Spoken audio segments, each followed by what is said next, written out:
You're listening to Crud Talk, a ministry of 50 Shades of Grace. Everybody's got a story. I'm guessing, like me, you've been hurt before. But what if I told you there was more to this life than being stuck in the hurt and sin of your past? Hey, we all have crud, but it's how we deal with it that makes all the difference. Today's episode is brought to you by a generous sponsor just like you. We thank you for your gift, which allows us to share hope and continue to help people deal with the crud in their lives. So thank you.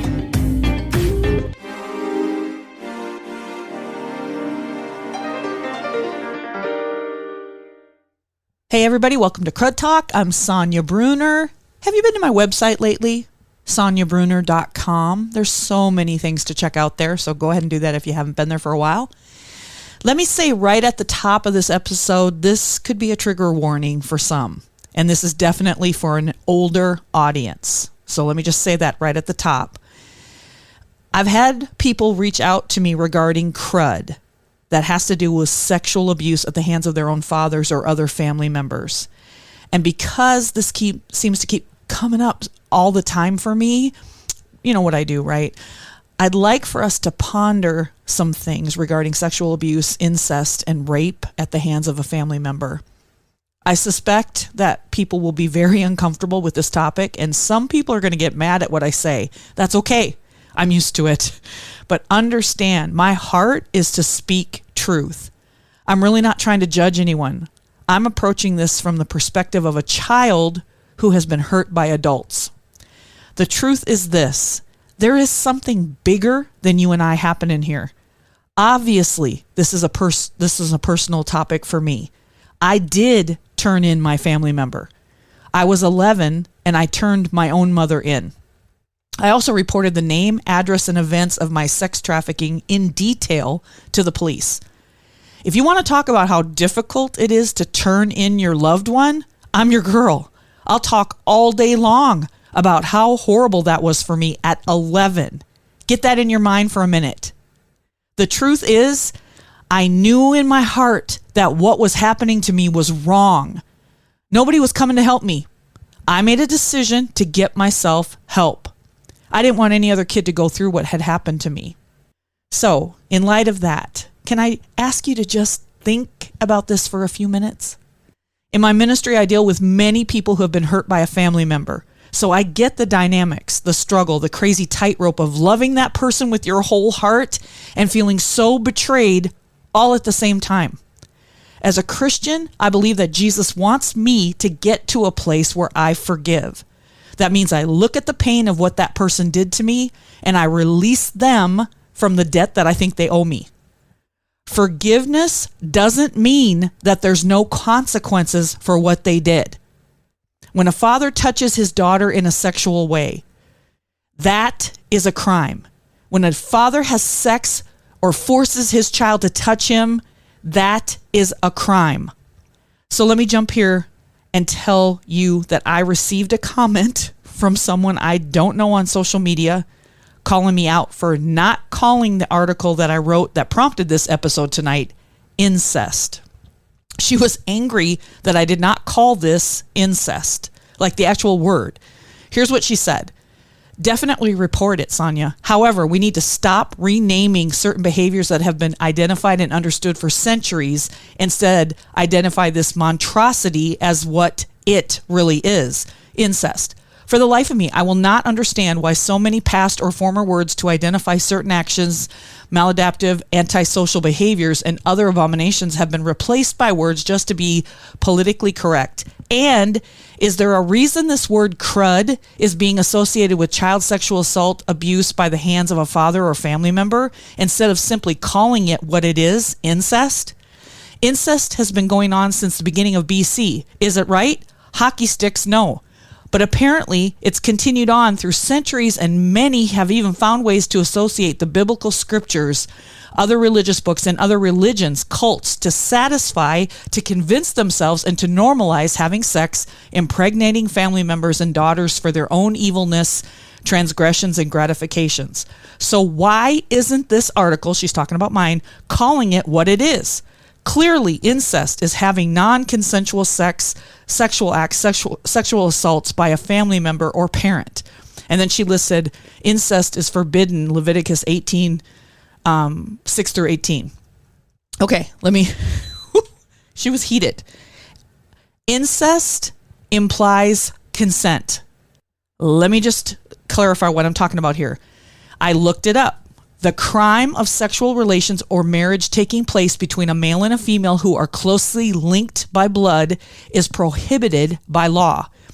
Incest is a statutory crime, often classified as a felony. Rape and incest are separate offenses and are distinguished by the fact that mutual consent is required for incest, but not for rape. Sexual intercourse between close blood relatives, including brothers and sisters, parents and children, grandparents and grandchildren, or aunts and uncles, or nephews and nieces, it is a crime in all states, even if consensual by both parties. However, it is often coexistent with sexual abuse, since usually the younger person is a victim of the predatory sexual activities of an older relative. Y'all, can you even believe we have to have this conversation? The answer is yes. Quit sticking your head in the sand. Since the beginning of time, in the Bible days, there were issues of family having sexual relations with their children. It's wrong, okay? Let's just talk about it. Let's not be afraid to talk about it. Why? Because we could help you, someone out there listening to us tonight, or we could help another child. I don't want anyone to have to carry this on their shoulders for their life. It never ceases to amaze me. I'm out sharing my story, and someone in their 80s will come to me and said, my father, my mother, my uncle hurt me, and I've never told a soul. Y'all, this is why I do what I do. I don't want anyone to have to carry that guilt, that shame, that hurt, the betrayal, more than they already are going to have to, okay? You know, I want to help people. So let's not stick our heads in the sand, okay?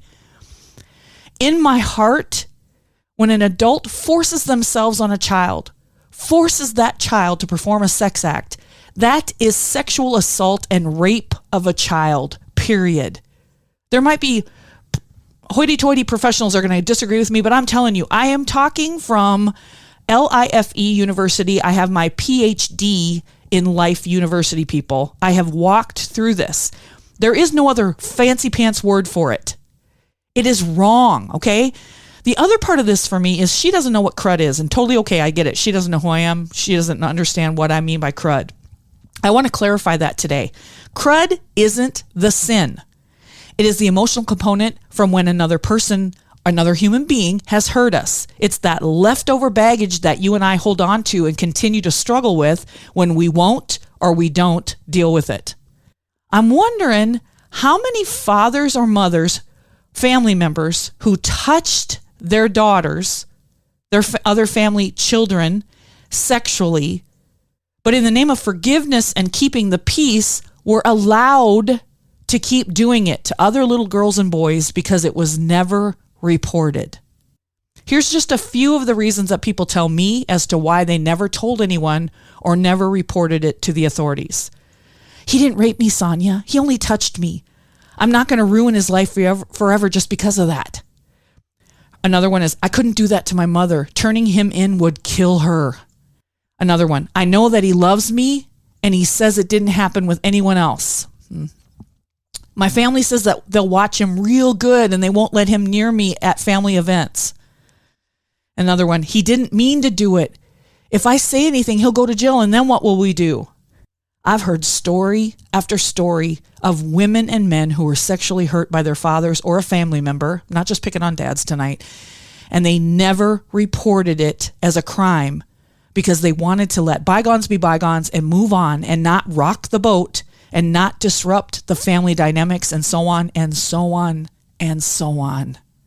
Make no mistake, when a girl, a boy, a teen, a man, a woman is touched by a family member in a sexual way, they are not the only ones that have been sexually hurt. There are always others. Listen to this. In Ecclesiastes 8, verse 11. Because the sentence against an evil deed is not executed speedily, The heart of the children of man is fully set to do evil. Oh, what happens when we don't act? What does that do to our children and our children's children? What about this? If the person bagging your groceries at the grocery store had touched you the way that this family member touched you, put their hands on you, made you put their hands on them, forced you to do things, did things to you without your consent, that guy would be in jail. If a person's brain allows them to touch their own child, any human, in a sexual way, to have a romantic relationship with their own flesh and blood child, there is something broken inside that person. And they need to get help. And they need to be reported. And they need to pay the consequences. Why? So they do not repeat that behavior. So they can't do it to somebody else. If a person is sick and has had no counseling, no treatment to address the issues, no consequences, then why would they all of a sudden be healed and cured from that kind of sickness? Why would they have any reason to stop? I know what you're going to say. Jesus can change the hearts of anyone. True, he absolutely can. He also provides resources to help, therapy, restricted access, jail, so that the person who committed the crime can get help. Some of you will say jail will not help anyone. Maybe so. But does allowing people who commit crimes against kids help them or anyone? Not at all. Yes, we are to forgive others. We are to release others from the debt that we think they owe us, just like Jesus released me and you from the debt that we owed for our sin. But even Jesus allows consequences to come because of sin. He forgives us, but he doesn't always wipe away the consequences. When we don't tell, don't report sexual abuse, assault, rape, trying to keep the peace or out of some obligation to protect someone or thinking we're doing something that brings us closer to God's heart or his will, we've missed it completely. We've taken God out of the equation and made the executive decision to handle it ourselves. Listen, in 3 of the books of the New Testament, in Matthew and Mark and Luke, it says the exact same thing. And I think we would be wise if something is repeated in the Bible multiple times, you better pay attention. In Matthew 18, verse 6, but if you cause one of these little ones who trusts in me to fall into sin, it would be better for you to have a large millstone tied around your neck and be drowned in the depths of the sea. In Mark 9:42, but if you cause one of these little ones who trusts in me to fall into sin, it would be better for you to be thrown into the sea with a large millstone hung around your neck. And in Luke 17, verse 2, it would be better to be thrown into the sea with a millstone hung around your neck than to cause one of these little ones to fall into sin. I think we need to pay attention. Each of us must seek the Lord, seek counseling and godly insight from other healthy believers to hold ourselves and others accountable for their actions, especially when a crime has been committed. Consider this, though. If you go on about your life and all of a sudden you find out that it happened again, the abuse has happened, the rape has happened, the molestation has happened, or has continued on, and let's say you come face to face with the others, what will you say? What words could you say to the next girl, to the next boy, to the others who got hurt? Listen, we are not responsible for what someone else does, but we are responsible for what we know. I can't control what others do, but I can control how I respond. I know there's people getting mad at me. I can feel it. I'm telling you, I know I'm ticking people off. But what about this? Think about it like this. If we know that there's a rattlesnake in the car, we've seen it, we've been hurt by it, we've been bit, and we never tell the ones going into that car and they get bit, are we in any way responsible? We might have thoughts like this. Ooh, I hope they watch out for that rattlesnake. Oh, I hope they don't get bit. It's not really my place to say anything. If they want to get in the car, that's their choice. It only bit me. It might not happen to anyone else. I'm just going to keep walking because they'll figure it out themselves. Maybe they won't even see the rattlesnake and it'll be just fine. They've been driving that car forever. They need that car. So what will happen if they can't drive it anymore? What will they do? What if I tell them there's a rattlesnake in the car and that I got bit and they don't believe me? Or worse yet, what if they say, how do we know you got bit? Or, yeah, you might have been bit, but you're fine. What's the big deal? Or, just make sure you stay away from the rattlesnake. Or how about this one? All I'm saying is I've been in that car a lot. The rattlesnake never bit me, so I don't know what to tell you. Or what about this? What were you wearing when he bit you? If you don't want to be bit, put more clothes on so he won't see where to bite you. You getting the picture here? And perhaps this drives home the seriousness of not telling and not reporting a sex crime. If a family member hurt your child in this way, or went to your neighbor's house and hurt their child, those neighbors would report it, and there would be consequences for their crimes. Pastor Bob Thompson of Highland Baptist Church, who is a former sheriff and has also served as a chaplain in the sheriff's department as well as hospitals in the Oklahoma City area. He teaches theology at the collegiate level. He does a lot. He says this: laws exist because mankind is depraved. God uses human government to regulate his fallen creation. And we got visiting about this, and he said also, sometimes our help, meaning you and me, simply allows us to enable continued bad behavior. Oh, hasn't that happened when people report or don't report, right? I think if it is this is what he says, I think if it's self-destructive behavior, we should offer help. If it is hurting someone else, we must insist on holding them accountable to protect others. I love that. He goes on to say, the church exists to help those who are victims in these situations, primary, secondary, and even tertiary. I hope I'm saying that right. Just because it happened to you a long time ago, a few times, whatever you want to say to fill in this blank, doesn't make it any less serious of a crime. Just because you know the person or they are your family member does not make any difference. How will they stop the behavior? How will they get help for their sickness? How will they have the opportunity to work on their issues or not, but that's their choice? How will the others be protected or at least be warned on the potential of something serious, life-changing, sometimes lethal, because they didn't know? Part of God's plan is the consequences of our actions. It's how we learn. It's how we can make the decision to change. It's how people are protected. It's one way we can stop the cycle of sexual abuse and rape of children. Y'all, Satan loves secrets. He loves the dark. He doesn't want any light to get in. If you have been hurt by a family member, I'm asking you to pray about telling the truth about what happened to you. You can always reach out to me as well. Lots of people do. If you are currently being hurt by someone in your home, a family member, a friend of the family, it's not your fault and it's not okay. Tell someone. When you're away from the person that's hurting you and you're safe to do this, tell an adult at school, at your church, call the police. Keep telling until someone hears you and helps you. You can call or text the child abuse hotline. It's called Child Help at 1-800-422-4453 or the National Sexual Assault Hotline, 1-800-656-4673. Here is some true hope for all of us today as we consider our actions and the impact that this episode can and will create. Psalm 145, verse 18. The Lord is near to all who call on him, to all who call on him in truth. Isaiah 41:10.